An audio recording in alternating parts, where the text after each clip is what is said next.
Welcome to the Informed Pregnancy and Parenting Podcast. I'm your host, Dr. Elliot Berlin, and I want to thank you for listening to our program. If you like our podcast, please take a moment to like us or rate us on your podcast app and leave us some feedback.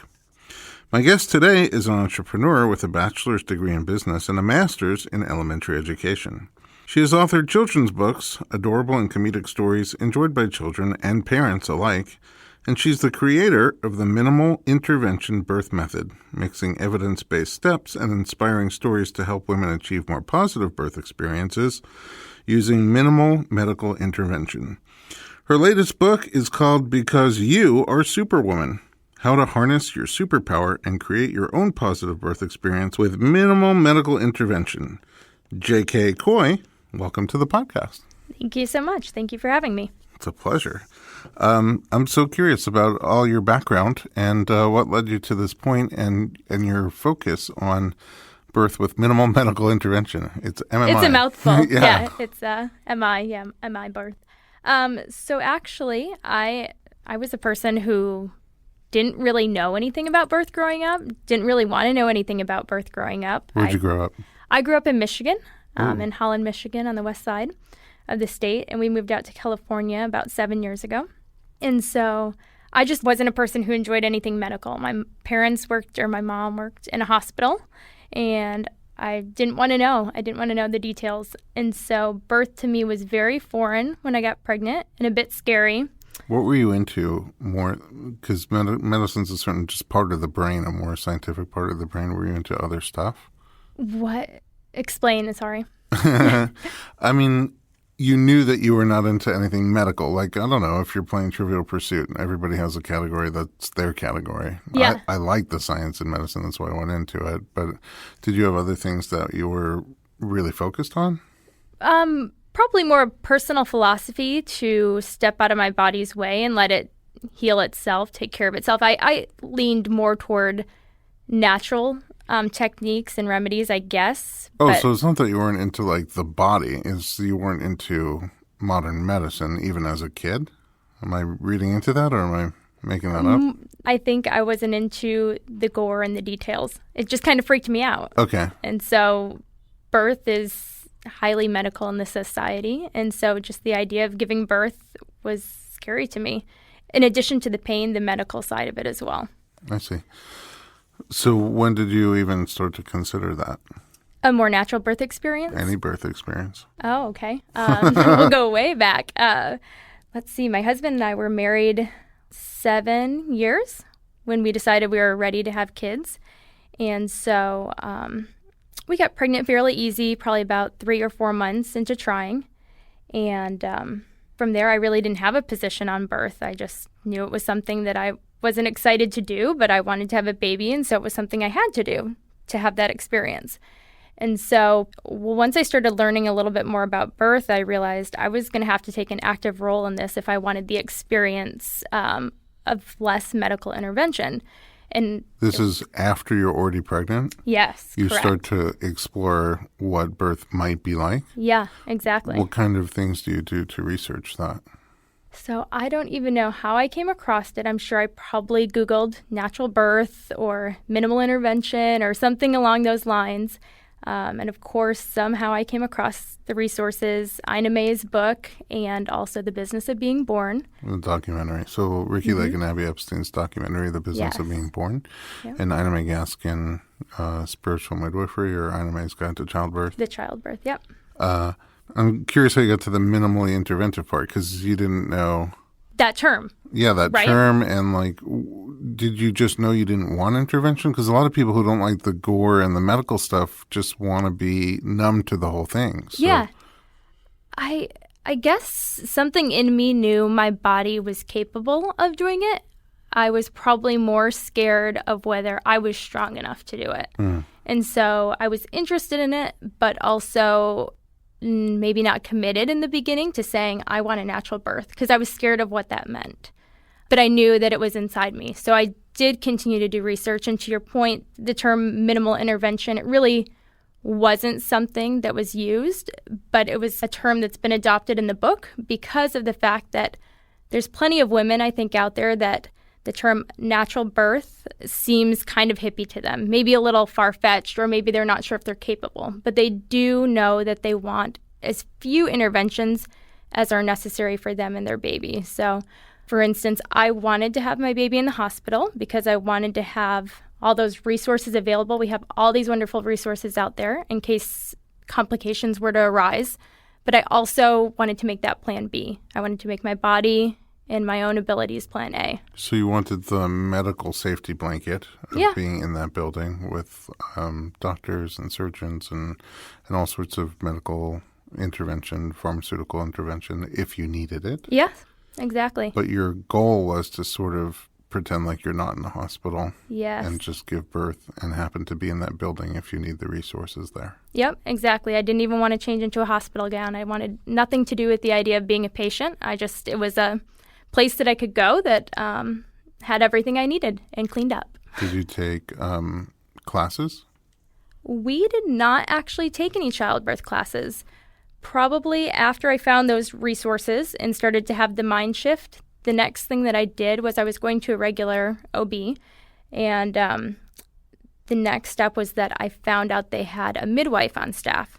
And so I drafted up this little email in their patient portal, and I was like, I don't want to be unkind to my doctor. I really like her, but I kind of want to see the midwife. And so I felt like I was being all sneaky about it. And I felt like I was going around her back. And I thought that a nurse, it was a confidential portal. I thought a nurse would respond and we would have this little side conversation. And then all of a sudden my doctor, emailed me back and she's like, oh, I think you're a great candidate. Sure, you can meet with her next time. And my face, blushed and... a 12-year-old girl. That's interesting on 2 points. Number one is it's a lot of people, I think, want to just have an inherent drive to be people-pleasing. But this probably isn't the time to be people-pleasing. No. It's really all about you and what you want and what you need. But it's about learning what you need and what options you have. So. Yeah, and I love that your doctor also, I think that in medicine in general, and obstetrics in particular, as patients, we feel like we don't really have choices, and we want not just that we want to please our doctors, but that we don't. They know best. They maybe. tell us what to do, and we have to do that. And you don't get the sense that your doctors work for you. Mm-hmm. And it's become very clear to me over the years is that I even say it to people. Now, before we do anything in the office, I always say, this is what we want to do, and I just want to make sure you're comfortable with it. And sometimes they're like, well, I'm not sure. I'm like, I work for you. Yeah. I give you the options. You tell me what you want to do and what you don't want to do. That's awesome. And that's pretty much the way it should work. That's how I also want my doctors to treat me. And I think that's how in healthcare in general, that's how it always works. So you should never really feel uncomfortable saying, I want to choose midwifery care over obstetric care, especially if it's in the same practice. Yeah. And Where now is I that know practice? that. It's in Orange County. Okay. So here in that's California. Saddleback Hospital. Yep. So you switched over. I did. Yeah, I met with the midwife. This was in the 3rd trimester, mind you, Wow. by the time I got this all together. So it was a little late in the game, but I met with her and we hit it off right from the beginning. I loved how much time she spent with me. I loved the fact that our appointments were a little bit, it was definitely at least 50-50, what is your headspace? And the other 50% was, checking out my body and seeing how the baby was progressing. So, but I think that mental aspect was huge. We got to know each other on a different level. Does the midwife in that practice also deliver at the hospital? Yes. So I gave birth in the hospital. But I'm saying attended by a midwife, so the midwife has privileges at the hospital to deliver babies. Yeah. Yep. That's not an option everywhere, so Correct. It's nice that you had that option. Yes, I was very fortunate. Yeah, I think we've said it on the program before. Also, people sort of talk about doctor appointments like you wait a lot of time for a short visit, and midwife appointments that you wait a little bit of time and you have this long visit. And I've even had doctors on the podcast who say, I don't even know what I would talk to my patient about for more than 5 minutes, Yeah. And somehow the midwife appointments can go on for an hour, and they could probably go for another hour, but Yeah, but they have other patients. They have other people to see. Exactly. So that was your experience too? Yeah. Yep. It was very positive. Did you have a formal birth plan? We did. The more I learned about birth, we did put it down on paper, what we wanted.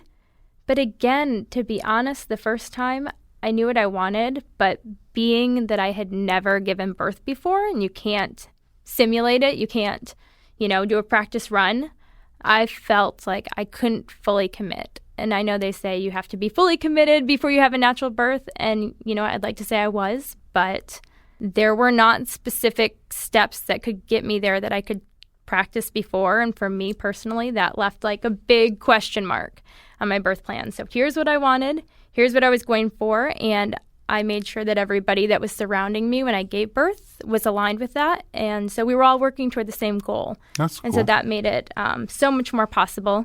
How did your labor start? Gosh, it was only 2 years ago. I have a 2.5-year-old and I have a 9-month-old. So your life's not busy at all. Yeah, no, I'm not busy at all. Let's see. How did my labor begin? Actually, it was leap day, and my husband told me this was the one day I was not supposed to go into labor. It was 5 days after my due date, and I worked up until my due date, and then I hadn't gone into labor, so I was off for 5 days. So I got everything done off my to-do list, went and finally laid by the pool for a minute, and then I felt what was my first contraction. Oh. And I was like, I think that might be one. My husband told me not to give birth today. I don't know if that's really a contraction. I'm not going to tell anybody. What time of day was that? That was probably around noon. Okay. And he got home. So you still had 12 hours of leap day. Yeah, exactly. Plenty of time. So that was around noon. And then he got back from work around 6 p.m. And I told him, okay, I think I'm in labor. So between noon and 6, it kept happening? Yeah. Okay, so surges, contractions. Yeah, I mean, they were spaced far enough apart that I wasn't timing them yet. It was just I hadn't had any Braxton Hicks or anything prior to, and they were coming and going, but I knew they were contractions, I guess. Mm-hmm. But I still felt like we had time, and so we didn't start tracking them until probably 4 or 5 hours later. That's when they started getting consistent and more painful to the point where I couldn't sleep anymore. So he went to sleep, and I went downstairs and paced the room and put a heating pad on my back and sat on the ball and took 2 or 3 baths, and yeah. Did all those things feel good to you? Yeah, they did. I mean, you just have to keep trying new positions the whole time. And there's nobody with you at this point. It's No. you and your baby. Yeah, exactly. And did it feel like you thought it would feel? That's a strange question because, again, you can't practice run it. And so I don't know what I expected it to feel like. What did it feel like? It felt uncomfortable. It felt like you knew something exciting and bigger than you was going on. But again, it was a whole lot of question marks. I didn't know if this was I was going to be meeting my baby in a couple hours, in a day. So it was a lot of just kind of trying to relax and just enjoy the moment. And again, it was quiet time with me and my baby. So we just did our thing and got through it together until I think we texted the midwife around 5 a.m. and headed into the hospital around 6 a.m. What made you text the midwife at that point? Because I had been tracking through the night with the app, with an app. And so I knew that they were continuing to get closer together. They were consistent, all those things they tell you to look for before you go in. Still tolerable? Yeah, still tolerable. The kind of the head game at that point is you don't know how far along you are. You don't know how dilated you are. So, of course, any woman really, but of course someone who wants to have it naturally is kind of trying to avoid being in a hospital or being in their birth center for as long as possible because you're going to be more comfortable at home. Right. But then you're also one, I don't want to wait too long. I don't want to have the baby at home. Yeah, I don't want to have the baby at home. Especially if you're not prepared to have a baby at home. Right. And also you don't know how dilated you are. You're like, well, do I handle pain really well? Am I close to the end? And it's you hope you're one of those people. But yeah, so again, just a lot of question marks. You just have to I'm be sure calm. They checked you soon after you got to the hospital. Yeah, they did. I think I was at 6 centimeters when we got there. When you found out you were 6, how did that feel to you? That, I remember telling them, when I checked in, my midwife wasn't there yet. And so when they checked me and told me, I said, well, they said, do you want to go naturally? Still, I see that's in your birth plan. And I said, you tell me how far along I am, and I'll tell you if I am going to go naturally or not. Yes. So when she said 6, I'm like, okay, I'm going to continue on. So you felt like good about it? Yeah, I did. You had more behind you than in front of you. Exactly. Yep. And the faster part, the more, predictable part was in front of you. Yeah. And the part that, it's sort of like pushing a boulder up a mountain, and then you get to the top and it rolls down the other side. And it's always going to roll down the same speed, but it could take a long time or a little time to push it up to the top. Right. Well, the interesting thing about it is that that second half is when it really gets to be a show. So the second half is definitely more challenging than the first half. In what way? Well, the contractions and transition, are things you still have to climb toward the end. And the pushing, for me personally, the pushing was scary. It's a scary pressure. Do you remember how much time it took you from 6 to 10? So it was about 3.5 hours. Okay. So it did That's go fairly quickly. That's the predictableness that I'm talking about. Yes. It's intense. It's the most intense. It's like the climax of labor, but it's usually moves, Yeah. During that point, did you start to feel like maybe I can't do this at some point, or just the whole time you were like, I'm doing it? No, I don't ever think that I had that thought that I wanted it any other way. There was pain and there were new things, maybe scary things, but I was with people that made me feel safe and encouraged me toward my birth plan. So I felt completely supported. And so I never once thought, okay, I need the epidural. What kind of comfort measures did you have at the hospital? They are a great hospital in that, well, one, I didn't have to be attached to anything. You could walk around freely? Yep, I could walk around freely. I kept my own clothes on. They did intermittent monitoring. They had a bathtub, so I was able to get into that. What kind of clothing did you choose to wear? I wore sweatpants and a tank top. Just comfortable. Yeah. Yep. I see people go really sporty, like yoga wear. I see people go like really nice nightgowns, just comfort wear. I know. I think for the second baby, I did buy like a cute sports bra or something vain like that. But yeah. Yeah. So you're in your comfortable clothing, walking around freely. Do they have tubs there? Yeah, they had a tub, which I'm a bath person normally, so that idea sounded great. For you. It's sort of like Pavlov, get in there and just open up. Yes. Yeah. So I pretty much got in that tub and zoned out, blacked out. I don't know. Like, my husband was really great in that we had some other friends that had delivered a couple months before, and her husband advised my husband to take notes as soon as we entered the hospital of like what was happening. Mm-hmm. And when I looked back on his notes, I had no recollection of time. So it was great to see his notes and when things happened because I had no idea. Oh, that's cool. But I just kind of moaned in the bathtub, and my midwife was fantastic in that at one point she was like, okay, your moans have changed. Mm-hmm. So I know that means, you're getting close. Yeah. And so she made me get out, and I was so upset to have to get out. Aww. This hospital doesn't let you birth in the tub. Yeah. And so I had to get out. And they checked me when I got out on the bed, and I had envisioned that I would want to stand up or be in some other position while giving birth, not on the bed. Because everything I had read, your pelvis closes. It just feels more like a patient being in that position if you're on the bed. So I thought I'd be standing. But once they had me get on the bed to be checked, the idea of getting out of that bed, wasn't going to happen. No. So I ended up pushing on my side. They had laying on your side. Yeah, laying on my side. They had a bar, and so I put one foot up on the bar and used that for kind of leverage. And I was like biting at a towel, not really a pretty image. Felt like pushing was scary for you. Yeah, it was, because it's a lot of pressure. When I think back, it was like I kind of wanted to recoil into my body and run away from it. But your baby isn't going to come out if you do that. And so that was one of the times where my midwife was really coaching me to change the sounds I was making to help be a lower. You're high pitched. Yes. I was screaming, high pitched. Again, not a pretty image. But she helped me change that, and so that I was actually using all that power to help push my baby down and out. And eventually you have to go toward the pain to get it over with. So. walk towards the light. Yeah. Yep. Did you? How long did that take pushing for you? I think I should have looked over all these details. It was about at 30 minutes or so. Oh, which is not so Yeah.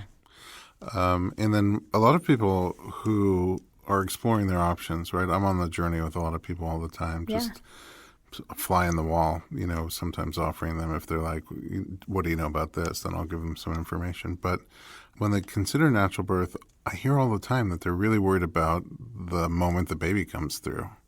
The head? Yeah. As like being the worst part. Like that's because that's the point everyone references, the ring of fire. Yeah. So did you have a ring of fire at that point?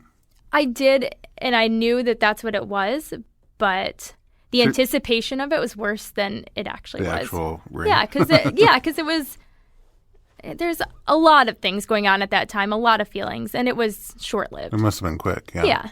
Mm-hmm. Right. I looked at a birth that we shot for a documentary that we haven't made yet, and you can clearly see when she feels that ring of fire. It's about 20 seconds. Yeah.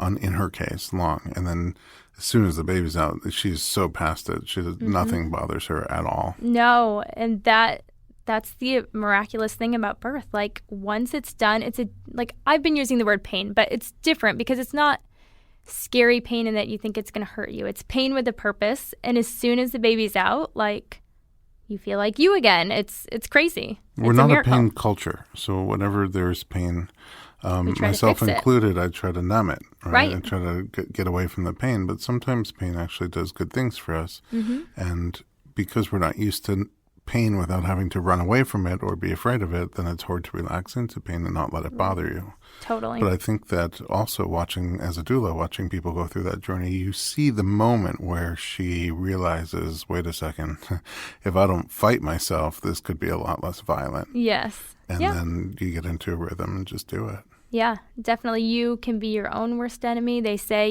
women, when they don't feel safe or when they feel scared, they hold their babies in. Yeah. They don't let their bodies open up. And if the baby's going to exit, let's be nice and help my bodies open up and be on the same page. You're really cool. I mean, this is my first time meeting you. Yeah, it's been great. I really like that you're just very real about the fact that you're not necessarily like a hippy-dippy person, quote unquote, whoever that is, and that you were worried about it, like you were nervous about pain and coping, but you because that's the only image I had ever, or the story I'd ever heard about birth. So I had only seen the TV examples of birth where the woman is screaming and asking for an epidural and, asking who did this to me and their water breaking somewhere super embarrassing. And so But then the whole progression from the beginning of it starting and you're kind of by yourself by the pool, then your husband comes home and you're laboring through the night on your own and you go in the hospital and you get in the tub and you just go inside. I think also when you watch other animals labor in nature, it's kind of what they do. Yeah. And it sort of seems like you sort of just trusted what was happening inside and closed your mind, the rational part of your mind down a little bit to let it happen. Yeah, you have to just, again, surround yourself with people that you feel safe with because they can come on the journey with you, but ultimately you're going to have to do it yourself. And so that's why it's so important that you feel safe and supported because kind of everything is happening through you, so... All right. We're going to take a quick break, and then we're going to be right back with JK COY on the Informed Pregnancy Podcast.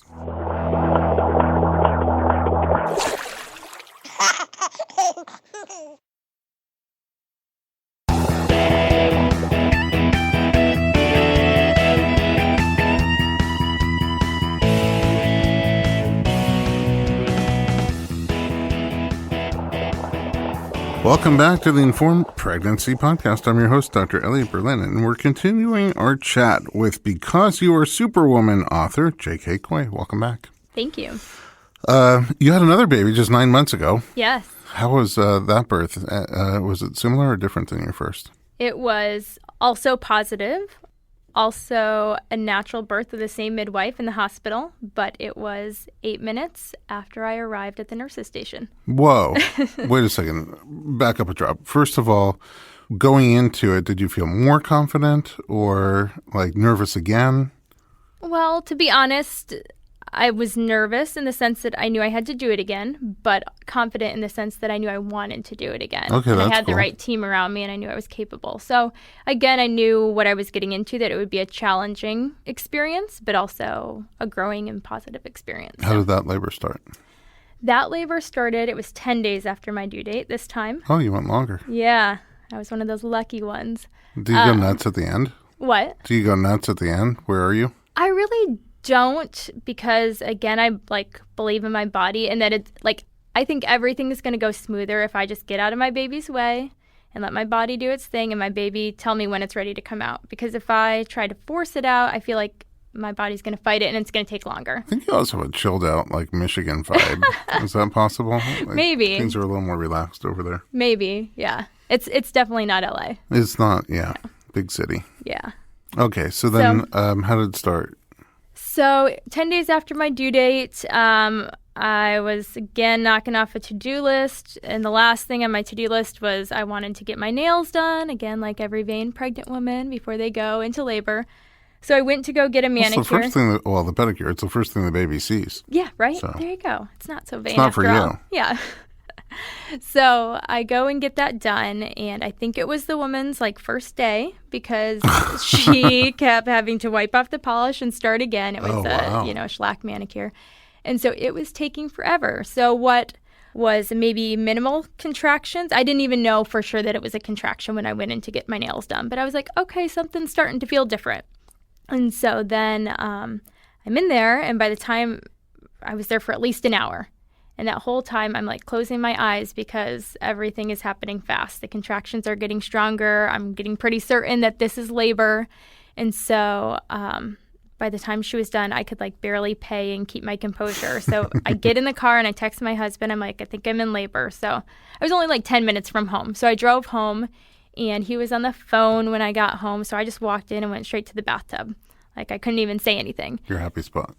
What? Yes, exactly, my happy spot. And so then I was in the tub, and we've got a 2-year-old at this point, not even 2. And so my husband's like, well, we should probably find someone to watch her. You're probably going to have this baby tonight and everything. So he starts working on that. And I'm debating whether we rope in the midwife or if I still have time. So he's smarter than me, and he started jumping on all the details, contacting the midwife and all of that. I'm trying to be casual about it. I think I might be in labor. And so anyways. But she's like, okay, well, let me know how things are going in another hour. And so I get out of the tub, and I get to the point where I'm like I can't hold myself back from screaming and kind of yelling. Primal. Not the high-pitched yelling, but just I'm getting very vocal with these noise. Contractions now, yeah. Does that, because that doesn't necessarily mean you're in a lot of pain. It's just your body's reaction to the intensity moving through you. Okay. It's kind of it's out of your control. Yeah, you're just, noise is coming out of you. Yeah, definitely. So I'm just making a distinction between screaming yes. and primal noise just coming out of you. Yep. Okay. Yep, I think that's a better description. Back to you. And so we end up getting in the car. Thankfully, we only live 3 miles from the hospital. That is thankful, given what you said earlier. Yes, exactly. So I still had no idea. I mean, I knew things were getting real, but I had no idea how real. So we round the corner at the hospital, and I get to the point where I go through a contraction, and I'm pounding my fist on the car door. I'm like, oh crap! This is we're in deep now. Mm-hmm. So we get in, we park, we go up to the hospital to where you check in. Do you remember how far apart they were? Well, at the nail shop, I was counting them in my head, and what I thought was a longer period of time. When I started tracking them, they were actually way closer than I thought. Okay. So that's what drove us to finally go to the hospital, because we were tracking them. We're like, oh, these are really close together. I don't remember exactly, maybe 3 minutes or so apart at that point.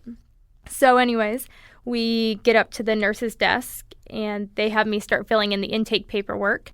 And I just put my head down in the triage desk and tell my husband to answer any questions. And my midwife was awesome, because she happened to be there earlier. And when I started texting her, she decided to stay. She didn't tell me that, but she stayed because she just had a feeling I'd be coming in soon.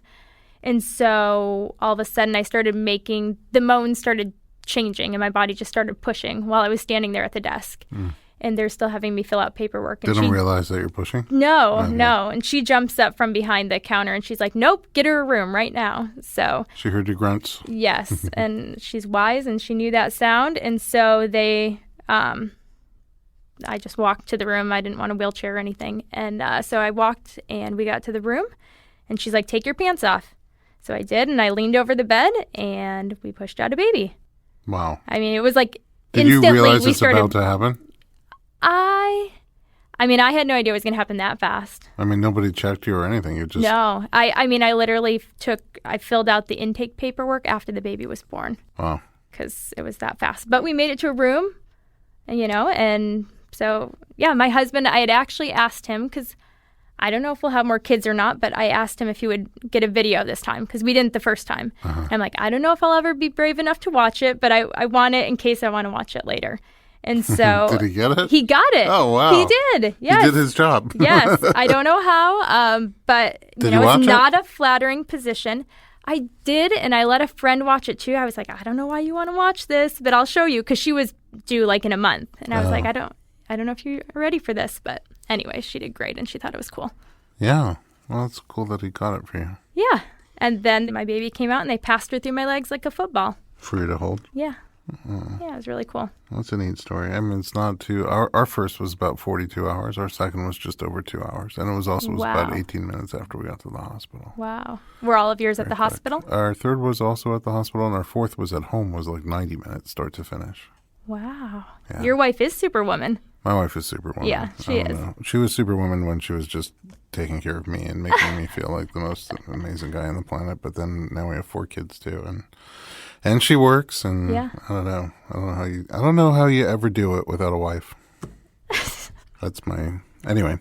I need one of those. I know. I think everyone should have one. It's different. You wrote this book, Because You Are Superwoman, How to Harness Your Superpower and Create Your Own Positive Birth Experience with Minimal Medical Intervention. First, tell me what sparked you to write a book. Yeah. And then a little bit more about its structure. I think it's twofold. I think that, one, I'm the least likely candidate to write a birth book, if you know my background, which now you do, that I stray very far from, medical things and being interested in that and knowing nothing about birth prior to getting pregnant. So I really had to give myself a crash course. And the things I learned, like I said, I switched to a midwife in the 3rd trimester. And so I think part of it is like, if I can do it, I really believe that, any woman can do it. And so, one, it's about empowering women and sharing positive birth stories, because I don't think there are enough of them out there. We hear a lot of negative things about birth. And so a big part of this book is changing that. There are 20 positive birth stories in there, everything from hospital births to home births to a twin home birth with no medication. So a little bit of everything in there. So, and I think the other part of it is that when I did the research myself, I realized there wasn't any current material out there. So I love Ina May and I love The Business of Being Born, but those resources are over 10 years old. And so I felt that there needed to be something for women today that they can relate to, and also someone who isn't sure that they could do it, but wants to explore what that would mean and what that would look like and how to align themselves. Even if they do think they might want some interventions, they're going to align themselves for a more positive experience with fewer interventions using the steps in this book, and they're all evidence-based. So that's the other part of the book. There are 6 evidence-based steps that you can use that will decrease your chances of a cesarean and also help you have a more positive birth experience with fewer interventions. Are you saying steps while you're actually in labor, or things that you do leading up to? So a couple of them are before, including finding a supportive team and doing research and learning about birth yourself and filling your head with positive stories. Like and maybe reading a book called Because You Are Superwoman? Hey, you said it, not me. I'm just saying. And then the other half is definitely once you are in labor. A big part of it is staying home as long as possible and really just giving your body the time it needs. So even if you do decide that you want interventions, trying to get them later in the game to allow your body to do its best work naturally and to allow your baby to pair with you and be part of the team. Yeah, would you agree? I always sort of coach my patients on birth plans as that vision that you're talking about, how I want my birth to be as sort of being page 1 of the birth plan. This is the target I'm going for, and it's different for everybody. Some people's target is to just not have anybody around, free birth on their own. Yep. Other people like to be at home or out of the hospital with a midwife or even a doctor. Other people like to be at a hospital, maybe with medical intervention or with no intervention. Some people like to have a cesarean birth. But you're just talking about page 1. Like if you want to aim for a birth where you're doing it mostly on your own or entirely on your own without needing the interventions or using the interventions. And that's the thing about interventions. Sometimes you need them. Sometimes you just want them. And that's okay too. Yeah, and it is okay. And I think that there's definitely a place for that. And I am so fortunate that I grew up with resources and in a time where there are those interventions available.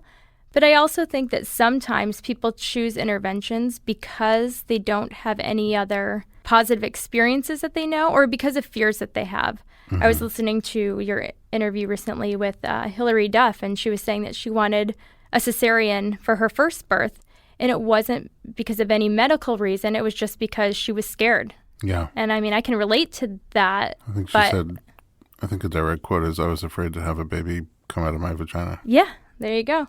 And I think we've all been there, even many of us that want that natural experience. When she said that to me, I even felt the fear. Yeah, okay. That's true. You have not. It's a stretch. Yep. I mean, I like your approach. I think that there's a lot of people that don't know, like you didn't at the beginning. In fact, you said what made you comfortable about the hospital was that all those interventions were there should you want them or need them. Yep. So it's not like you're against intervention. It's that if somebody's exploring their options, I hear a lot of times like people just talk as if there's no benefit. Like, why would I even want to do this? Or like there's no downside to interventions. I think everything has pluses and minuses, risks and benefits. And that's why it's so important to explore all your options. And you don't know what they are unless you do a little research yourself. Yeah. So it's really cool to have a new, not just a new resource for people looking for information, but one that's pretty positive and encouraging. And you're positive and encouraging. And you're also, you don't come from a background of knowing from the time that you were born that you want to have this unmedicated birth. It's just something that came to you once you were already pregnant. Yeah, and I think that comes through in the book, too. I don't shy away from it, that I am, again, the least likely person to write a medical book. It's almost humorous to me. My other 2 books are actually humor-based books. Yeah, let's talk about those 2 for a moment. You have 2 books that look like children's books. Yeah. Yeah, I've got Love You to Pieces, Beautiful Monster, and My Mom is the Worst. Okay. I think that my wife is a psychologist. Oh, okay. And I think she probably hears My Mom is the Worst pretty much 5 or 6 times a day. But tell me more about these books. Yeah, the first one I actually wrote after my first was born. So I've always written as more of a personal enjoyment. But after my first, I had a really great birth, and then I had a lot of problems with her latching, with her gaining weight, things like that. And I would say, I definitely bordered on going through postpartum. And so at that point, I think she was about 4 months old when I wrote that book. And Love You to Pieces, Beautiful Monster is really about just how crazy our babies or our children can make us, but how we can't stop loving them to pieces. Yeah, it doesn't make sense. No. Even when they come out, the fact that you just immediately want to eat their cheeks is, right. And you just overwhelmed with love for them. Like, what did they do to earn that? Nothing. They just tortured you for 9 months and squeezed their way out of your body. And my 9-month is so roly-poly, and I still can't stop squeezing her. Oh, yeah. My first one was, again, had trouble gaining weight and eating and all that stuff. Well, the second one does not. Were they at birth? They were both fairly normal, about 7.5 pounds. Average. Yep. Yeah. And then you have another book, My Mom is the Worst. Yeah, that one is the first one is a parent's perspective on parenting young children and what a day in the life looks like. And My Mom is the Worst is what it's like to be parented all day. So it's from the child's perspective. Oh, wow. And how sometimes what we do as parents in love, our children probably see as us just trying to control them or ruin their lives. They're highly dramatic at that age. Actually, it's probably not too different than what my wife sees is years later, how people hold these deep-seated feelings, negative feelings towards parents. Usually mom for some reason. I know. We get a bad rap. I know. You do so much and then underappreciated. I know. Well, that's what I've learned. So I wrote those books both when my children were very young, but what I've heard and learned as they grow is the themes carry through. And I think they'll probably carry through for the rest of our lives, you know. I always, we do so much to celebrate Mother's Day, and when it's Father's Day, my wife is like, what do you want to do? It's Father's Day. I'm like, why do we even get a day? Oh, right. You don't give yourself credit. No. I'm sure you are a fantastic I'm just saying parent. in comparison. Well, the truth is, I think for me and for some of the other dads that I know, we start to kick in a lot more as parents. I start to kick in a lot more as a parent when my kids got a little bit older. Yeah. So when your wife isn't their food source, or they don't have she's to be not totally fed their and food changed source, all and the they time. like interact in a different way. Yeah. I remember the first time she handed me my son. I think he was 3 months old. She fed him. She had to go out, and it was just me and him for the first time alone. And he wasn't dirty, he wasn't hungry, he wasn't tired, and I'm just holding him. I'm looking at him, and he's like blinking and looking back at me. I'm like, what do I even do with you? Yeah. You know? I actually got a book at that point, like the father's first year or something like that, just to learn more about what they're doing developmentally and how to interact with them. It just didn't come naturally to me at all. Yeah. Well, But you guys then are as like they get- fixers and doers, and so you're like, what do and I do with hunters this and thing? gatherers, yeah. I don't know. They just want to cuddle, and yeah. I like to cuddle. Yeah. It wasn't until I got a little older and more interactive, like 9 months, 10 months, 12 months, where, you know, we started to get like more physical and I don't know, and there were reactions and expressions. Yeah. I don't know. So and I think it's different for everybody. I think I have a lot of friends that we all had babies around the same time, and I think that there's a lot of great dads. I mean, again, if you're breastfeeding and things, you are still so connected to your baby in just a different way that your spouse won't be. But I think what I see in my circle of friends is a lot of great dads that are jumping in, and maybe earlier than they used to from what I hear, but just, you know, there's still some things that only mom can do, but I think they are awesome dads, and they are very involved. So I feel like I was there more as a support to my wife than as like a father to the kid. Okay. You know, if that makes any sense. It's not like I wasn't hands-on. I just... well, your wife probably appreciated that because she needed that. I think then. so. 22 years later, she's sticking with it. Yeah. So. All right. Are there more books coming? Yeah, I have another children's book that is written and on my computer, but I just had to set it aside until I got this other one. I just shared with you that my baby is 9 months tomorrow, and this book has taken about 9 months to wrap up, and so I've had to. And then I work full-time since she's been about 6 months again. Oh, wow. So, outside of this. Yes, exactly. No kidding. What a juggler. Yeah, so, well, it's fun, but it's crazy. And so, yeah, that book will likely come out next year. Okay, I'll look forward to it. That leads me to one of my last questions. Where can we find you online? Yeah, I've got mymomistheworst.com, so that will have all the book updates. Otherwise, if you're an Instagram or Facebook person, at Stories by JK COY. At Stories by JK COY. Yeah. Amazing. Well, first of all, thank you so much for sharing your story so open and honest, and thank you for putting together this book. I have skimmed through it, but I'm looking forward to reading it cover to cover. All right, thanks for listening to the Informed Pregnancy Podcast. If you have a topic you'd like to discuss, send your suggestions to info@informedpregnancy.com.